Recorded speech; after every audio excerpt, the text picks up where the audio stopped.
এই যে ফুলকপি, এই যে আমি ভালো করে সিদ্ধ করলাম, নাপি দিয়ে আর কাঁচামরিচ দিয়ে আর আমি পুরাছি। এই ফুলকপিকে সিদ্ধ করা শেষ পর আমি জিবিয়ে পানি বের করতেছি। দেখেন এই যে এই ফুলকপির মধ্যে টমেটো দিলে সে মজা হয়। দেখেন আপনারা সময়, দেখেন আপনারা এই যে দেখেন ফুলকপির মধ্যে টমেটো না দিলে বক্তাটা সে হবে না। দেখেন আপনারা আমি কিভাবে বক্তা করে দেখাবো আপনাদেরকে।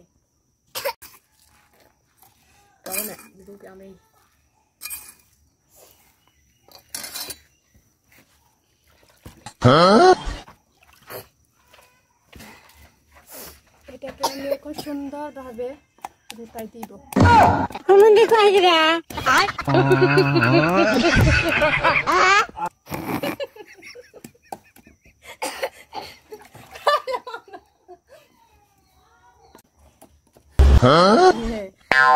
ফুলকপি ভর্তা, আপনারা ফুলকপি দিয়ে টমেটো ভর্তা খাইছে কিনা জানি না, এর আগে আমরা 2-3 বার খাইছি, আজকে আবার খাবো।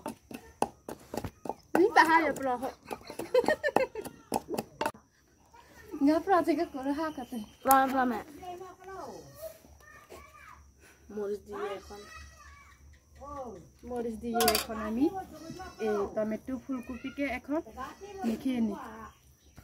পরিমাণ মতো লবণ দিছ, লবণ মরিচ দিছ তো? মরিচ পরিমাণ মতন দিছ না? হ্যাঁ। ও সেই টেস্ট হবে মনে হয়। আসলে এই টমেটো আর ফুলকপি ভর্তা আগে আপনারা খাইছেন কিনা জানি না, তবে এর আগে আমরা 2-3 বার খাইছি। সানু বলল যে আজকে আমরা খাবো, আপনাদেরকেও ভিডিওর মাধ্যমে শেয়ার করব, এটা বলছে, তো এই কারণে আমি ভিডিওটা করলাম।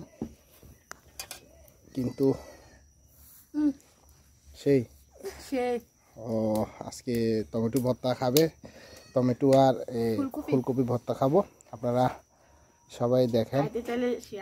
তো সবাই এই ভিডিওটা শেয়ার করে অন্যদেরকে দেখার সুযোগ করে দিবেন।